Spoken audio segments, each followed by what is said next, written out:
안녕하세요. 매일 최고의 뉴스입니다. 구독과 좋아요, 알람 설정은 영상 제작에 큰 힘이 됩니다. MC 김성주가 김다연의 가창력을 동경하는 이유. 왜 다른 사람이 아닌 김다연만? 진실이 밝혀졌습니다. 김다연은 천재적인 가창력을 지닌 가수로 김다연의 가창력은 많은 이들의 인정을 받았습니다.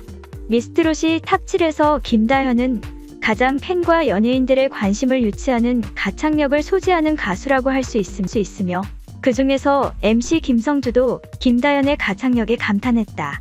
이 이야기에 대해 알아보도록 하겠습니다. TV조선 사랑이 콜센터 46개 방송에서는 미스트롯이 탑7 멤버들이 단체곡으로 부른 천년바위에서 유독 김다연 양에 대한 김성주님과 다른 참가자들의 반응이 달라 화제가 되고 있습니다. 김태연 양의 호소력 짙은 목소리로 시작한 미스트롯 탑7의 천년바위에서는 김다연 양이 자신의 파트를 부르는 부분에서 사회자 김성주님과 출연했던 게스트들이 함성을 지르며 감탄하는 장면이 카메라에 잡힌 것인데요. 단체곡이지만 김다연 양의 파트에서 유독 강한 반응이 나온 것을 보면 내로라 하는 가수들도 김다연 양의 내공에 혀를 내두르지 않을 수 없었던 것 같습니다. 특히 김다연 양이 노래를 할 때는 무대가 꽉 차오른다는 느낌과 함께 몰입하게 되는 등의 특별함이 있다는 의견들이 많습니다. 그만큼 한 소절 한 소절 혼신을 다해 부르기 때문이 아닐까 싶은데 네티즌들의 반응도 몇 개 살펴보겠습니다. 김다연의 천년바위는 명불허전입니다. 우리나라의 한과 정서를 잘 표현하면서도 곡 해석력이 뛰어나 가슴에 와서 착 감깁니다. 10번 20번을 들어도 천년바위 하면 역시 김다연입니다. 천년바위, 님의 등불, 헐헐헐, 해룡포 등은 김다연이 혼을 담아 부른 노래로 특히 감동이 큰 것 같아요. 이처럼 여러 네티즌들도 김다연 양의 천년바위에 감동하는 듯한 모습입니다. 다음 소식입니다. 김정은마저 당황케 한 상남자 나훈아 1화에 공개됐다. 진실이 밝혀졌습니다. 저번 영상에선 두려움 없이 솔직하고 거침없이 직설적이었던 상남자 나훈아의 일대기를 소개하고자 그와 삼성 회장 이건희가 얽혔던 개인 대 개인과의 일화를 말씀드렸다면 이번 영상은 북한이라는 공포스러운 존재 앞에서 끝까지 굽히지 않고 대나무 같은 기계를 보여준 무대 뒤에서 펼쳐졌던 나훈아와 북한, 개인 대 국가 간의 전쟁을 소개하겠습니다. 나훈아와 북한, 이 둘의 첫 인연은 1985년 9월 21일에 시작합니다. 당시 1985년은 대한민국과 북한이 광복 40주년을 계기로 남북이 상가족 교환 상봉을 처음으로 합의 이행했던 역사적인 순간이며 나아가 남북예술단을 교환했는데 예술단의 일원으로 참여한 나훈아는 1985년 9월에 그의 인생 처음이자 마지막으로 평양에서 노래를 부르게 됩니다. 당시 나훈아는 평양 공연을 마치고 서울로 올라가는 기차 안에서 자신의 안타까운 마음을 담은 평양 아줌마라는 곡을 작사 작곡하여 발표했고 이 곡으로 많은 실향민과 이산 가족이 고향 생각을 하며 울었다고 합니다. 1985년 이후로도 계속 이어진 전성기와 인기를 누리고 있던 그는 1998년에 취임한 고 김대중 대통령 정권의 햇볕 정책으로 인해 남북 문화예술 교류 활성화를 시작으로 김대중 정권과 마찬가지로 북한에 대해 역시 유화적인 태도를 이어받은 고 노무현 대통령 정권 하에 한 가지 제안을 받게 됩니다. 바로 1985년에 이어 두 번째 공연을 진행해달라는 요청이었습니다. 북한의 나훈아 사랑은 정말 유명합니다. 김일성, 김정일, 김정은 이 3대로 이어지는 권력자들이 모두 나훈아의 오래된 광팬임은 물론 북한의 평범한 인민들조차도 당국의 감시 몰래 나훈아의 노래를 듣고 요 따라 부를 정도로 나훈아는 남북한의 스타였습니다.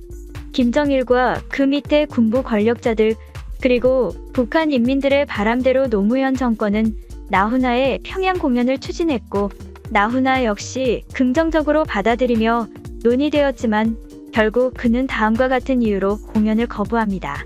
인터뷰에서 모두 다 밝힐 수는 없지만 북한이 내게 이래라 저래라 하고 간섭하는 것이 싫다. 평양 공연을 하면 북한 당국으로부터 출연료를 받아야 하는데 오히려 내가 선물 보따리를 들고 가서 북한의 지시대로 움직인다는 것이다. 내 자존심을 건드린다. 자신의 생각을 거침없이 밝혔던 이 일화는 그가 북한은 물론 대한민국의 권력자들에게도 굽히지 않는 자유로운 영혼의 예술가임을 보여줍니다.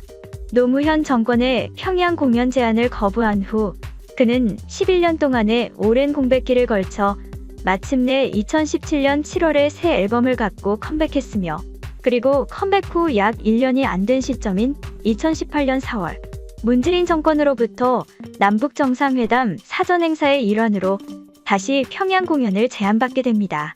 아까도 말했듯 아버지 김정일에 이어 김정은 역시 나훈아의 광팬이었기 때문에 남북한 사전 행사 논의 중 나훈아를 먼저 꼭 불러달라는 부탁을 할 정도였다고 합니다. 나훈아는 예전과는 달라진 생각으로 평양 공연을 수락했을까요? 예상하셨겠지만 역시나 그는 두 번째 거절을 합니다. 심지어 이번엔 더 간단한 답변으로 말이죠. 제가 스케줄이 바빠서요. 당시 북한에게 이 말을 전한 도종환 전 문화체육부 장관은 실망스럽고 이해가 안 간다는 식의 북한 반응을 언론에 밝혔습니다.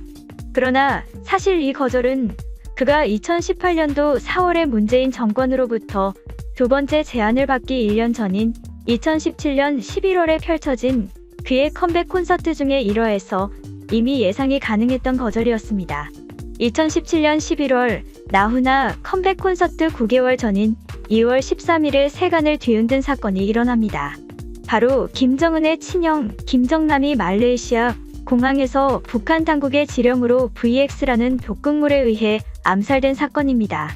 11년 만에 공백기를 깨고 돌아온 나훈아는 김정은을 전혀 개의치 않고 그의 첫 컴백 콘서트에서 김정남의 사진을 스크린에 띄우고 그를 위해 고향으로 가는 배를 불렀습니다.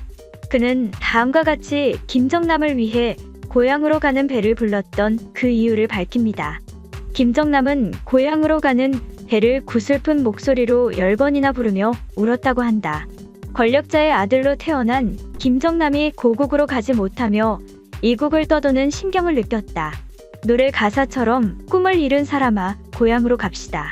굳이 그의 입으로 구구절절 말하지 않아도 사나이 나훈아가 부산 오빠 나훈아가 이 세상을 어떻게 대하는지 우리는 알 수 있습니다.